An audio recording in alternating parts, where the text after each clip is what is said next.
Okay.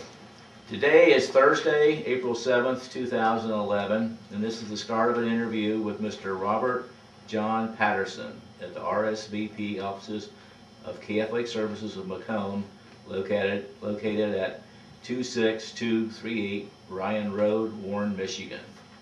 Mr. Patterson is 82 years of age and was born March 15th, 1929. Mr. Patterson currently resides at 4514 Thorncroft, Royal Oak, Michigan 48073. My name is James Buckley. I will be the interviewer, and Marilyn Redlicki will be the videographer. Mr. Patterson, would you please state for the record the branch of service you served in? I was in the regular Army in the United States. Okay.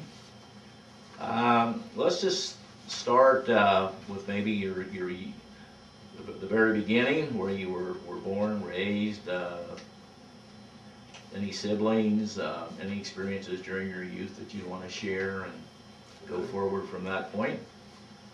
All right, I was born in Chicago, Illinois in 1929. I have no brothers or sisters. I'm an only child and I'm spoiled. My mother and dad are both from Canada. My mother was born in Grand Valley, Ontario. My father was born in Chatham, Ontario. They were in Chicago at a convention because my father owned a radio store at that time, and I was born while they were there and came back to Detroit. I was raised in Detroit, Highland Park, Ontario, Canada, back to Ferndale, where I graduated from high school in 1947 at the old Lincoln High School, and went to work for a Dodge truck in 1948. 1949 I was laid off, so I went down to join the Army, and they said, no, we won't take you because you have a hernia. I had that repaired and went into the Corps of Engineers in 1949. Took my basic training at Fort Riley, Kansas. And while I was there, they gave me an opportunity to go to school. By the time they got down to the alphabet, or they got down to P, the only thing left was the Medic Corps, clerk, cook, or surveyor at an engineering school. I really wanted to be a bulldozer operator, but that didn't pan out, so I went to Fort Belvoir, taking a course in land surveying. Graduated in 1950 as a construction surveyor. At the present time, I am a registered land surveyor for the state of Michigan, and I've been surveying ever since 1950. What else would you like to? Okay, well, let's start with your military experiences then. So you went to Kansas, Fort Riley? Fort Riley, Kansas. For your basic training, and yes. Kind of tell us how that went, and any experiences you might have had, and we'll go forward along from that point. We had a lieutenant that took us out for our first 5-mile hike, and believe it or not, he got lost, and we ended up with a 15-mile hike, and the majority of us had to be brought back by truck. But that's about all that happened at Fort Riley. Oh, God. At the surveying school, I met some very interesting people there from around the nation. And of course, this is from a boy that never really left Michigan outside of going to Ontario, so it was quite an experience to go to Kansas and Virginia. After I graduated from Fort Belvoir, I went to Camp Stoneman in California, waiting to go to Okinawa. Okay. And they started the Korean War while I was waiting at Camp Stoneman. So I kind of figured I might end up in Korea. I'm sorry, police action. I thought at the time I might not ever get to Okinawa, that I'd go straight to Korea, but I went to Okinawa first for 9 months. I was in the Army, regular Army, but I was assigned to the Air Force. And there was a big engineering battalion on Okinawa. I think there was 3 companies plus a headquarters company attached to the Air Force to build and repair their airfields. And of course they have an acronym, right? It's called SCARWOF, a special category of Army regulars with Air Force. And it was quite a nice experience to do surveying in the airfields. One of the incidents that happened on Okinawa, we were sent south to a small island called Ishigaki Yeyama, which was down near the Philippines. The Japanese had started an airfield there, and we went down to see if the United States wanted to continue to rebuild or build the airfields, but they decided not to. But that was rather interesting. Just to give you an idea, have you ever seen a water buffalo? Yes. You know how big they are. Yes. They're huge. We had a water buffalo right smack on the line we wanted to survey. And being that there wasn't too many sergeants around, we couldn't get anybody to go and move that water buffalo out of the way. So we finally got a hold of an interpreter that told the people to please move the water buffalo so we could continue. And they sent a 5-year-old boy out, grabbed that water buffalo by the ring and walked it away. Well, that got a big laugh out of the natives because, hey, yeah, they're afraid of a buffalo. Yes, we are. What else would you like to know? Oh, gosh. Yeah. Okay, so then you were involved with building, I see, a number of Air Force bases, is that correct? Well, we were in charge of the airfields themselves. The bases were generally there. On Okinawa, we worked on a B-29 airstrip, and we had started a B-36 airstrip. I don't know if you know what a B-36 is, but it's probably the biggest bomber they ever had at that time. They were stationed in Fort Worth, Texas. And consequently, the war in Korea got a little worse, so they shipped us all out to Korea in 1951. I spent 9 months in Korea. In Korea, we did quite a few airfields. If I'm not mistaken, I think we did about 7 or 8 different airfields. Was that something that you were like received in a welcome fashion? You know, being from the United States, yeah, with pretty much the native folks there. Yeah, they were fairly nice. There was a few that objected to us. They felt we shouldn't be there. It was their country, etc. But the majority of people were glad to see us. It was interesting. I had 4 South Koreans working with me. One of them was from the government. He was in the Treasury Department and could speak English. The rest of them didn't even try. But one of the gentlemen I had been trained by the Japanese as a surveyor. And he became my best instrument man, but we could not communicate back and forth, so I had to use the interpreter to get his information in Japanese, reduce it to Korean, and then bring it back to American English so we could do it. But we worked pretty good. As a matter of fact, I think I ended up getting a commendation ribbon for teaching these natives how to survey.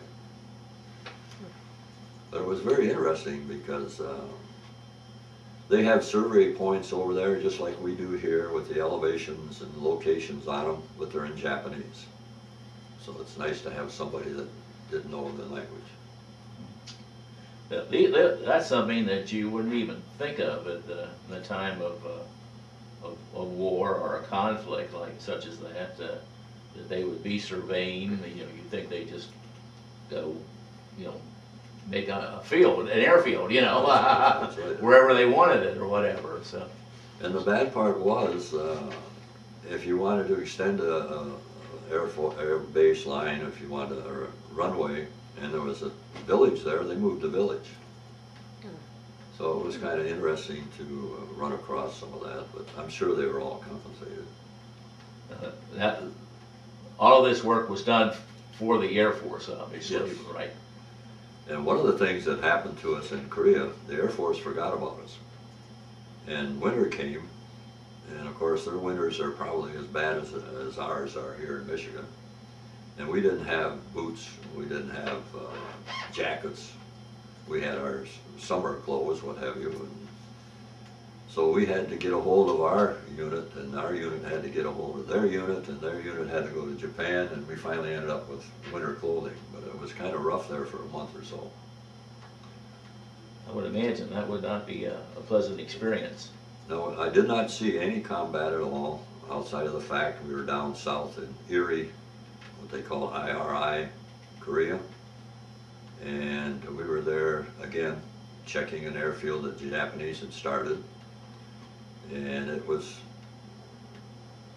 pretty nice area, but we were shot at by, I guess, some guerrillas that were in the mountains. And you talk about not sleeping for a few days, I don't think any of us slept. But no damage to us or our equipment. Were you protected while you were doing this surveying and so forth, like what, by other troops, or was it pretty much a friendly area where you were? It was a friendly area. We had no trouble with the people in the area until the command company decided to send a Jeep down with a radio in it. There was an Air Force base 20 miles away. We could go to that Air Force base and contact headquarters. Normally we were out, well, let's see, I was in Korea 9 months. I think a total of a month and a half I was actually in headquarters company. I was out in the field somewhere doing some, doing work, and then the lieutenant or the colonel would come down and get our information and take it back. We're very seldom back in the field, back in the office, so to speak. They got our pay, they bring our pay to us and everything else. And anything we needed, of course, we got. The food was no problem. Gasoline was a problem sometimes. If we got a little short, we'd have to use only one truck, because I had 3 trucks. And the funny part was, the Air Force pulled us over one time, just to give you an example. This happened about 5 times. They wanted my trip ticket. A trip ticket was given by the motor pool to the person that had the vehicle. I hadn't been to the motor pool probably in 2 months, so I had no trip tickets.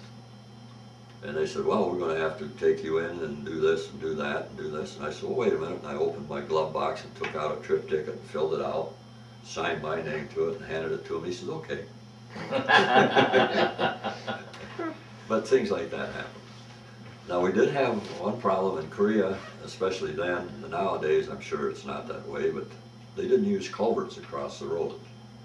They would just leave a trench across there. Well, the natives knew where that was at. But if we're driving down the road at 45, 50 miles an hour and hit that bounced our equipment out of the back of the truck. Well, we lost a couple of transits that way. Fortunately, there was a warehouse nearby where we could get replacements. So did you get like assignments, and they said we're going to build an air base XYZ, or we want you to go there and lay it out, that type of thing? And they'd give us some idea where it was at, yes. Yes, that's what they did. And I had enough people in the group to do it. As a matter of fact, when we were down in Ishigaki, Yayama, we had the battalion, I guess you'd call it, photographer with us.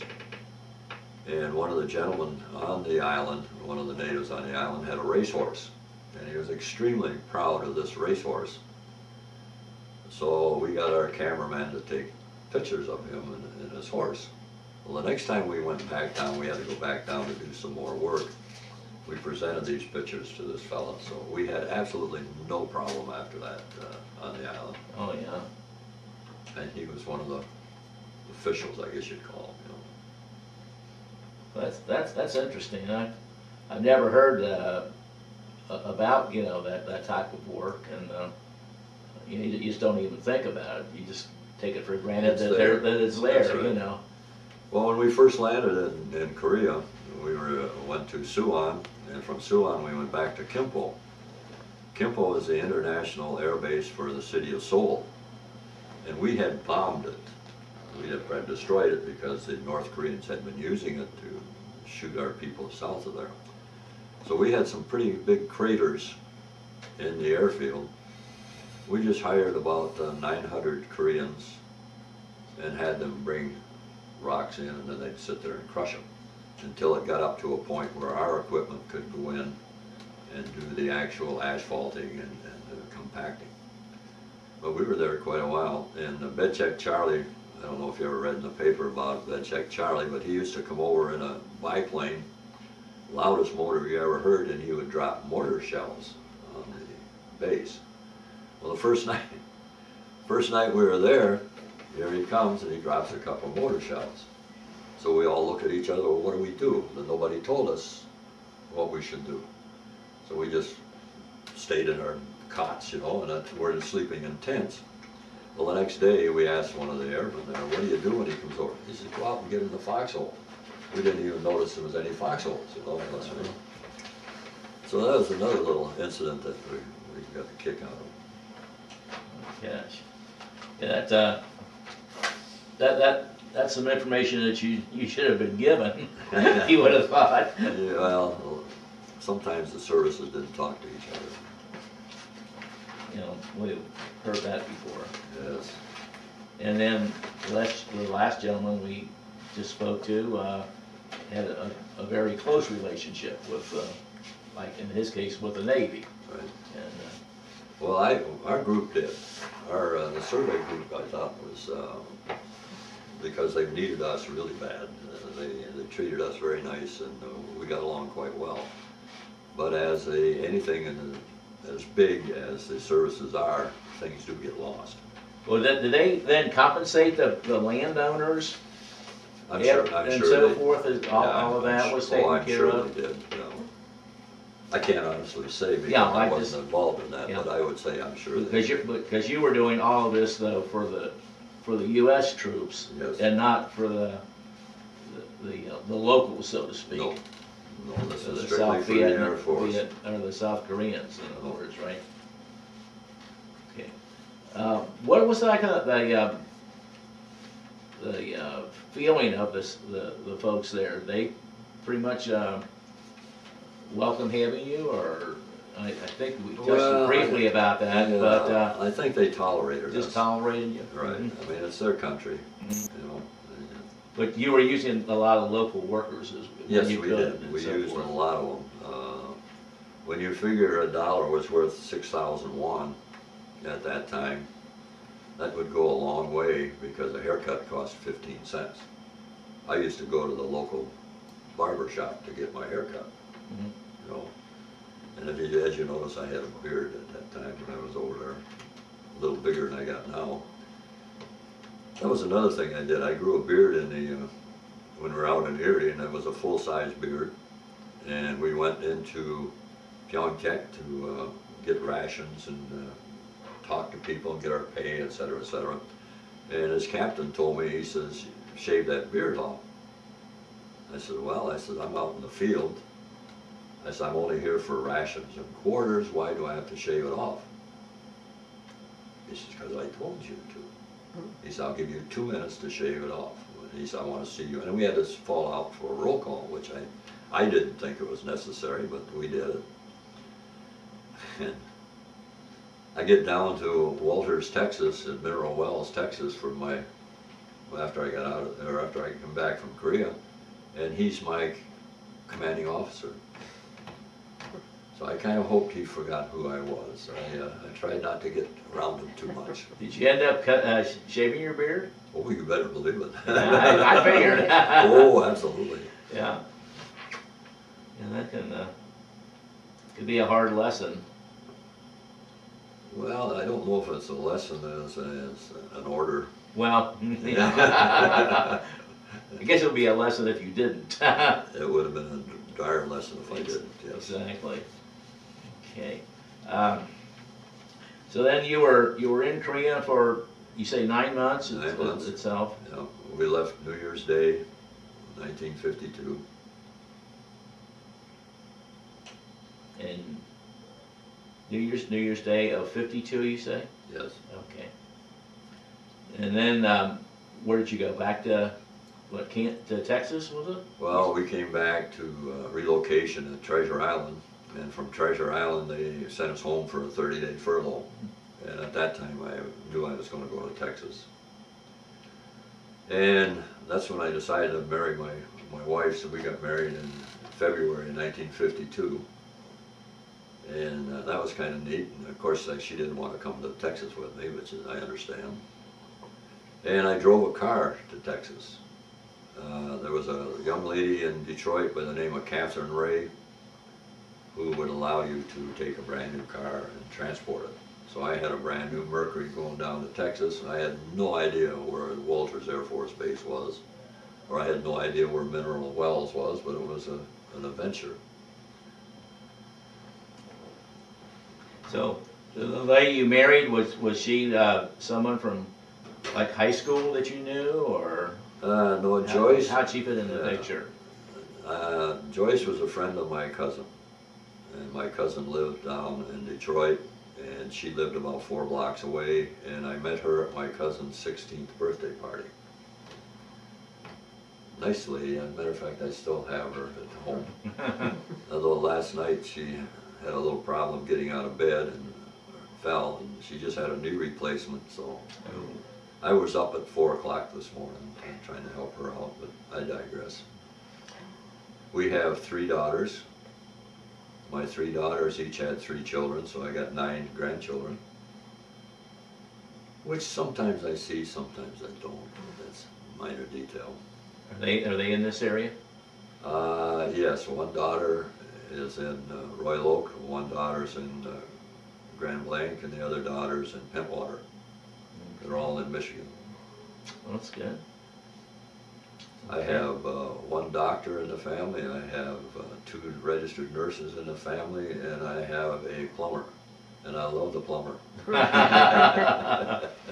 Yeah, that's a good, but you know good what? relative to have. Now, one thing I noticed about Seoul, which I was quite impressed by, most of the towns that we were in, the houses were okay. Some of them were made out of wood and thatched and stuff like this in some areas. Seoul was an actual city. I mean, they had cul-de-sacs, they had sidewalks, they had paved roads, they had beautiful homes, they had basements in the homes.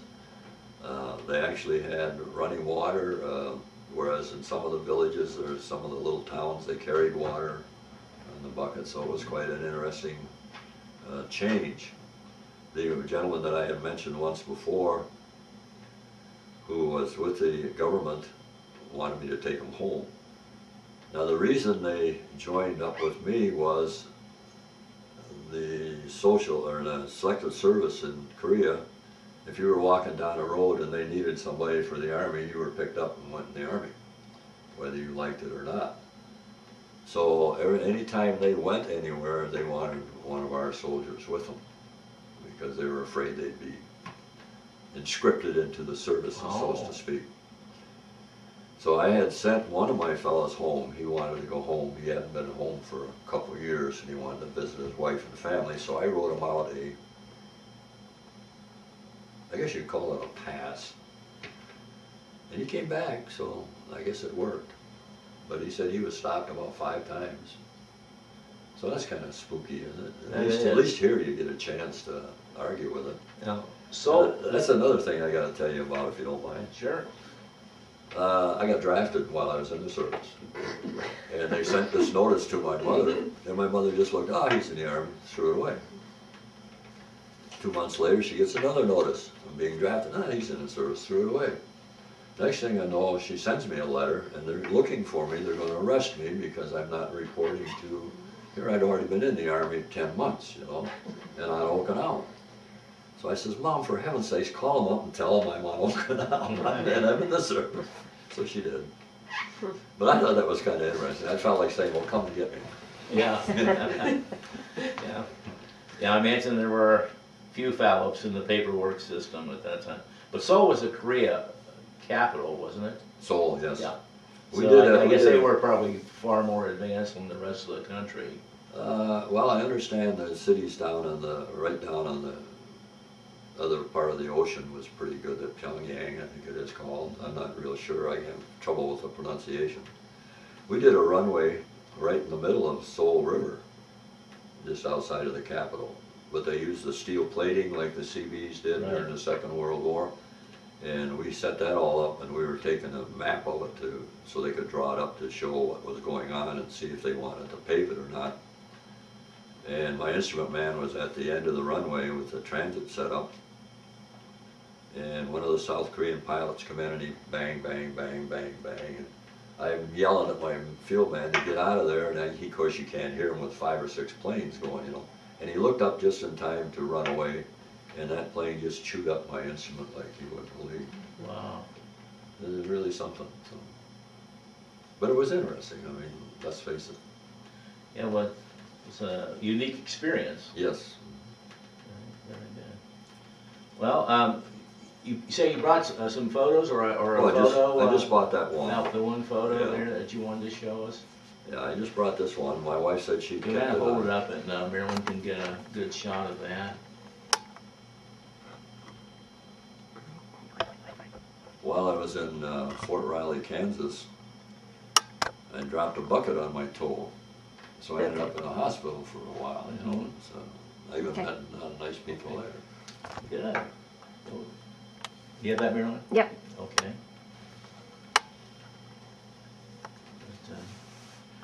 So is there anything else? We haven't really had a very long interview, but we've got some good information from you. Anything that we've missed that you want to share? Any of your experiences that come to mind? Well, when I was in Mineral Wells, Texas, it was a year that I would guess you'd say drought. Mm-hmm. Water was extremely scarce, and we used to go into Mineral Wells and use their swimming pool. They came out and said, look, we can't have the service in here anymore because you're taking up the room from our citizens. So the Air Force decided, well, let's build a water main or build a swimming pool right here on base. So we had a 24-hour rush job on that. Very interesting to work on a swimming pool at midnight. Thank goodness for bright lights and stuff like that. But I enjoyed the service. I was going to re-enlist. My wife is a Finlander. I should say she's born here, but her parents were Finnish. And I said, well, I've got a chance if I re-enlist to go to Orly Field in Paris and work as a surveyor there with the Army. I says, maybe we could go together and then we could go to Finland and you could see where your parents came from. She said, okay. So I go down to re-enlist and they say, well, you gotta be a sergeant. I said, okay, make me a sergeant. Well, we can't do that. I was in the group I was with was probably, it was a enlisted reserve, I guess you'd call it. Mm-hmm. And everybody in there was a sergeant, so they didn't need any sergeants. I said, well, they said, well, we'll make you a sergeant when you get to Orly Field. Yes, thank you. Then, of course, you've got to be there 2 years before you can bring your family over. So all of a sudden now I've got 3 years already back before my wife even gets there, and we were just married, you know. Then you have to stay there at least 2 years after your wife gets there. So all of a sudden I'd be a career Army person. Yes, you would. Which wouldn't have been bad. I mean, I'm not knocking it or anything. But I thought, what happens if I don't ever make sergeant? What happens if I can't get her over there? I've already spent 18 months writing letters back and forth. You know, we used to fight by mail. So I did not join. I did not re-enlist. I came out of the service and went to Lawrence Tech and started working with a private company, a surveying company. And you had to work 15 years under a registered man at that time. It's called the grandfather law, before I could even take the exam to be a surveyor. So I spent my 15 years under this man. I passed up some really good jobs, but people weren't registered. So I had to stay on the registration. So I got registered in 1968, and I just renewed my license last year for one more year, and I think I'm going to quit. I figure 60 years is enough. Yeah, that's quite a career. So the Army really provided a good career for you. Absolutely, absolutely. They did an excellent job. And it was all because of the luck of the draw or the Alphabet, placement of the alphabet, yeah. whatever, right? I'm sure glad my name wasn't Zubelowski or something. Yeah, you would have maybe been a short or cook or I might have been some a medic. such thing. But, okay, then did you get involved with any of the veterans groups after you returned home, or I in didn't at future the time. years? I joined the, see now I forget which one it was. I should have joined the VFW, but I didn't. I joined the Maybe American Legion. American Legion. I think it might have been the American Legion. And I signed and sent the papers away. And this was only about 2 years ago. And they assigned me to a post in Lansing. And I thought, I'm not going to Lansing to meetings and stuff like that. So I said, well, I won't bother. So I called them up and I said, look, I got a post right here in Clawson, which is a mile and a half from my house. Can I go there? Oh, you can go anywhere you want. I said, but you got me assigned to Lansing. Oh, don't worry about it. Well, I stopped drinking many years ago, and I stopped smoking many years ago. And when you go to some of these VFW halls or the American Legion or what have you, you can't see because of the smoke in the place.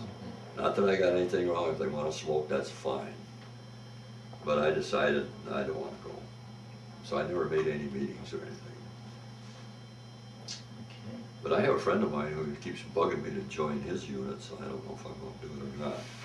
He was in the Air Force for 22 years, and I gave him copies of this, hoping he would sign up, because I'll bet he's got some real good stories. Well, anyone that you know that would like to share their stories, we'd love to interview them. Right. Okay.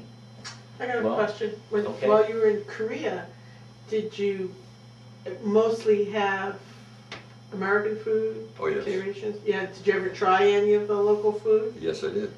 And Some of it was very good. The problem with the Korean food, of course, is the fertilization of the rice paddies. with No, they use human excrement in water and what have you, and then mix it up. Yeah, human waste. And you can get, I don't know what kind of diseases you can get, but they try to tell you don't eat anything like raw cabbage or raw lettuce or anything, but if it's cooked, it's fine. They had a dish in Korea when we went to one of their parties. Every time we went into an area, we tried to get a hold of the governor of that district and throw a little party for him, do a little schmoozing, so to speak. And this one party we were at, they had a bowl. I can remember what was in it. I don't remember what I had for breakfast sometimes. They had like sliced pork on the bottom, rice, sliced beef, rice, and of course the meat's sliced really thin. It's almost like being shaved. Then they put rice on the top, and then you put scrambled or an egg on the top of that, like you scramble up an egg and put it in an oven. I don't know what they call it, but it is excellent. I must have ate 4 bowls that night. And of course their wine, sake is, they have a wine they call makchu and takchu. Takchu is the mix that you put in with this wine. That is very good. Matter of fact, I'm glad you brought that up now because I forgot about it. We had 2 tents on this Erie, Korea when we were doing the work, and we had to split up between the people. We had gone and bought a little keg of this makchu. So we figured, hey, this is all right. So we sat around drinking this stuff all night long. No buzz. Well, we forgot to put the takchu in with it. But the Koreans got a big kick out of that. They thought that, and they wouldn't tell me. They were just waiting to see what happened. Yeah, the new kid on the block. Right. Yeah, that's But I always had the natives, I always had a crew of natives with me. Because a lot of times, especially on Okinawa, if you cut a line through to do say to set a ditch or something like that, if you didn't do it within a week or two, it was all grown up again. I mean, the climate was such to a point where we had to keep a light bulb in your locker so your shoes wouldn't rot. And winter clothes, forget it. I mean, you had to keep them dry all the time because it was so humid. Wow. But that was so funny. Actually, I enjoyed my tour. There was only a couple, maybe 3 or 4 bad days of the whole thing, especially in Korea. Okinawa, we went through a couple of typhoons. Korea, boy, we hit a snowstorm in Korea that, oh man, puts ours to shame here. But the people were nice. I got along real good. There was a few that were kind of nasty. When we went to Japan, we ran across some nasty characters, but they were taken care of. Mm-hmm. Japan was still occupied at that time? Yes. Technically, I was part of the occupation also, but I think supposedly, well, I don't know the politics behind it, but I think they stopped about 1951, the so-called occupation, even though we got 75,000 people still there.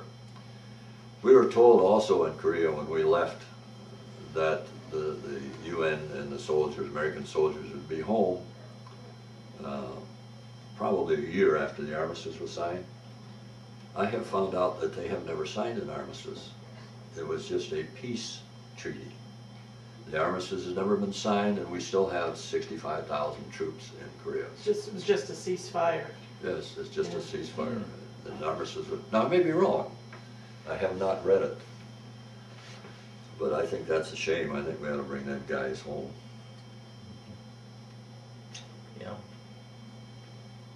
Okay, well, again, we really appreciate you coming in today Well, thank you very and much. sharing with you all this information. And thank you for, your service. And again, if you know of others that would be interested in sharing their experiences, we'd love to have them. Right, yeah, the lady sent me, I think, 4 extra copies, so Mhm. I've been passing them around. Yeah, I sent them too. Yeah. That's good. I gave you some cards too, didn't I? Some business cards? I don't know if you I've got, got I a think you few. gave me one. I've got a few. Okay, Okay. well, we can fix you up with those. I'll bet you can. So thanks again, Bob. Well, thank you, I appreciate it very Mhm. much, and I think what you're doing is a great thing to help out. Okay. Very nice. Thank you.